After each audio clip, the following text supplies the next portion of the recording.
अगर आप भी चाहते हैं कि एसएस फिल्म्स मोतिहारी के ऑडियो वीडियो सबसे पहले आप तक पहुंचे, तो इस चैनल को सब्सक्राइब करें और साथ ही बेल आइकन को दबाना ना भूलें। Presented by SS Films Motihari. Music by Saurabh Aishwarya. Hello hello ठीक। अब भैया थोड़ा आवाज बढ़ाइएगा।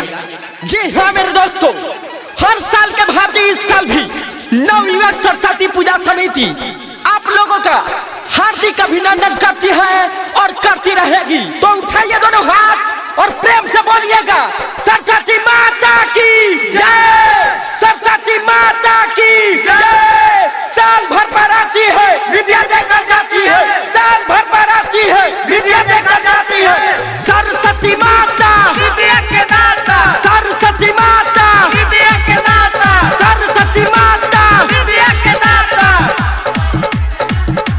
हाँ हाँ घर बा हमर सुन गिला मोतिहारी, कोरी भाषण माई के सबसे आगाड़ी, सबसे आगाड़ी, सबसे आगाड़ी। घर बा हमर सुनो जिला मोतिहारी, कोरी भाषण माई के सबसे आगाड़ी।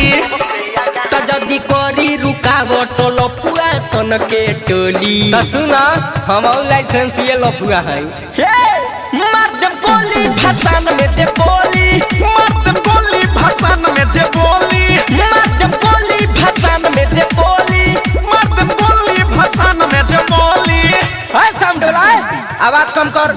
हाँ एक आवश्यक सूचना, मेरे समिति के जितने भी सदस्यगण हैं, अगर मेरी आवाज को सुन रहे हैं तो सबसे पीछे एक लड़का ब्लू टी शर्ट पहना हुआ है और सामने वाले जो छत पे लड़की है उसको लाइन मार रहा है, तो उसको पता नहीं है कि लफुआ का भाषण निकला हुआ है। बोल दो सिस्टम में रहे गाना बाजी भोजपुरी, तबे नुगादा खूबे बूढ़ी, सभे कमला चटाई, केहू के होई ना मजबूरी, केहू के होई ना मजबूरी। सुनो गाना बाजी भोजपुरी, तबे नुगारा दाऊरी, सबे कमर लाचकाई, केहू के होई ना मजबूरी।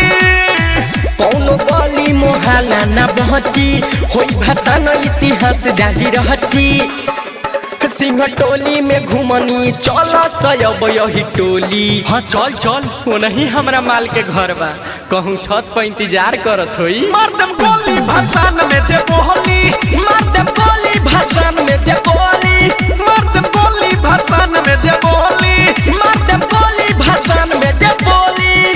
तो भाइयों एक शायर याद आ गया, कहते हैं कि शीशम की लकड़ी की सुगंध चंदन की लकड़ी से कम नहीं, शीशम की लकड़ी की सुगंध चंदन की लकड़ी से कम नहीं। अरे पूजा तो सभी कोई करते हैं, पूजा तो सभी कोई करते हैं, लेकिन हमारा नवयुवक सरस्वती पूजा समिति भी किसी से कम नहीं।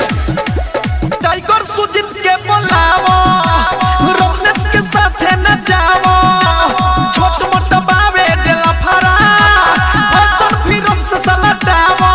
Saurabh digital recording studio Motihari. Tiger Sujeet के बोलावा, रोमनेस के साथ न जाओ, छोट मोट बावे जेला फरा, किसम सुधीर से सलटावा।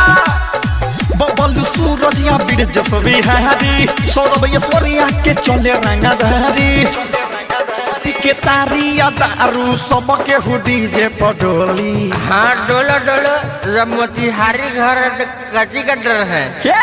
मर्दम गोली भाषण में जे बोली, मर्दम गोली भाषण में जे बोली, मर्दम गोली भाषण में जे बोली, मर्दम गोली भाषण में जे बोली।